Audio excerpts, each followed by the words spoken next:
Hey everybody, this is Larry. This is day 15 of the January Leetcode Daily Challenge.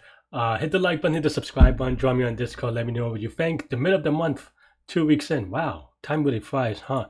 Um, I updated, adjusted the volume a little bit, so let me know what you think. And yeah, get maximum in generated away. So I actually usually solve these and do the explanation live. So if it's a little bit slow, feel free to fast forward through it because I want to go over my thought process as I see these problems, so you could kind of see how I think.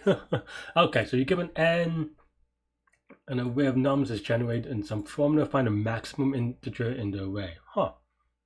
Okay, let's actually look at the formula then. 2 sub I is equal to num sub I. So the odd numbers are This is a weird one. So I think we're trying to figure out some pattern, maybe. Okay, well, I was gonna say that like maybe trying to figure out some pattern. And I scroll down, look at the n, and n is 100, which means that, you know, you can brute force this. I am gonna brute force it, but maybe I'll spend a couple of seconds afterwards just to kind of see, if there is any funky pattern. This seems like some kind of thing that's related to a heap. That's how it feels like to me. And there's probably a pattern, but yeah, I mean, this is just for loop, so I don't know if anyone's gonna really watch this, but that's fine. It's a easy-ish problem for that reason. Okay, so okay, I like to just copy and paste because I don't have multiple windows, so I want to copy paste this so I don't keep on scrolling up and down looking for this formula. That is not an interview technique, but that's what I'm doing now. So nums is equal to let's just do this times n, and then we can do for index. Yeah, I mean, I think you could write it in a smarter way going down, or not going down, but using I in a good way. But I'm just gonna do something like this. Oh, okay. So we have to. One thing that I did notice is the n could be 0, so we have to check for that because otherwise it will be not a good day. What is the answer for 0 though? Technically, maximum number of 0 elements is not defined, but oh no, okay.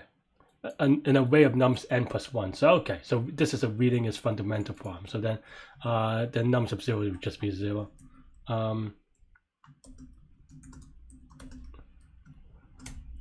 And I just want to make sure that I get all the.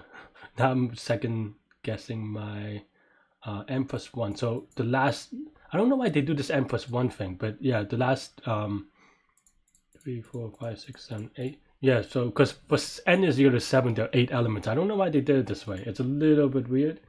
So yeah, okay. This is really weird. So let's just do it this way, so that I don't have to think about why they're being weird, and this so that this index is actually correct instead of being some weird n plus 2. But yeah, so then now we just implement the formula. Num sub 0 is equal to 0. If n is greater than 2, num sub 1 is equal to 1. Just a lot of edge cases, really. Not a lot, but a few. So yeah, 2 times index. Okay,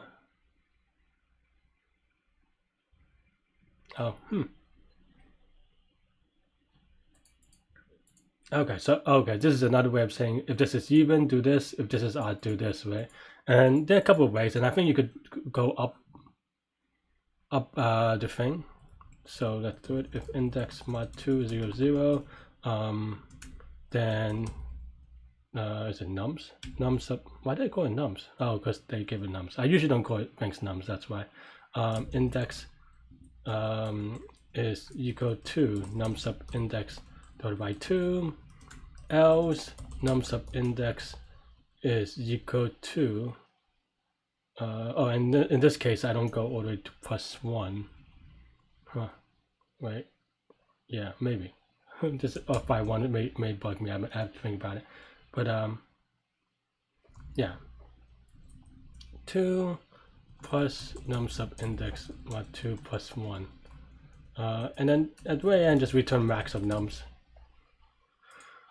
I think that should be okay. Let's give it a run code. 723 is the input that they want us to test. Let's also test 0, 1, and 100. And I want to test a power of 2 just in case I'm doing something funky. So I mean, we have 2, 4, 8, 16, 32, 64.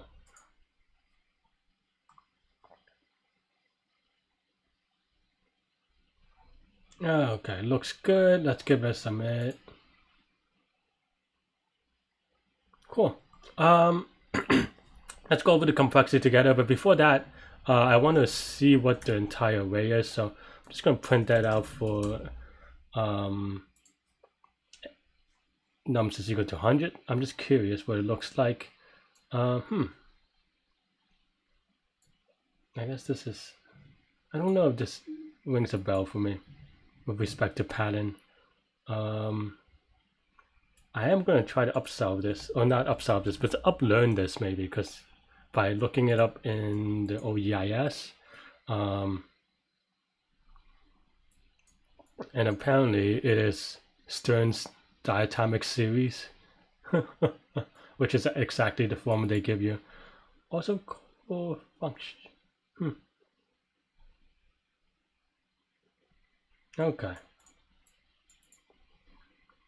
So yeah, so there's some research for you if you're a math nerd like me. But yeah, but okay, let's go with complexity. Let's do that first. So what is the complexity of this? Well, given n, we do O of n, we do one loop of O of n, and we also take O of n space. So yeah, I mean, because we need to generate the array. Do I need to generate the array? I guess you have to generate it. I mean, no, yeah, you because this will always be at, you need at least half the like n over 2 space. So I don't think you could reduce this to O of n unless there's something with the formula that I can think about to kind of O of 1 perhaps. I don't. I mean, there may be an O of 1 solution, but my solution is O of n, both in time and space. Even though they're both O of n, because that's the that's how I would like to put it, or n is the an input variable, it is actually not linear because the complexity is based off the input size, and the input size is the number of bits in this case. So it is actually exponential both in the input and the space, or in time and space, where instead of this n, which is a little bit confusing, if you have a big N where n is the number, which is the input size, it would be 2 to the n, both for time and space. But after that, I think this is straightforward. You can also, another way that I would probably do it during the contest, or a contest if you're worried about off by ones. And I think now that I feel this, I feel like I've solved this before, except for that the last time I think I messed up with the bounds a little bit. That sounds like me, so I don't know. But yeah, I would do it recursively as well, using these two as the base case. You can do that usually as well. But yeah, that's all I have. I think the tricky part about this one is just making sure that you don't make silly mistakes and implementing your code in a way such that it's harder to do so. So with that, practice will come in handy. And that's all I have for this comment problem. So try generate an array, make sure not to, okay. I'm just curious what hints can you give on a for loop. But okay, that's all I have. I will see you tomorrow. Bye-bye.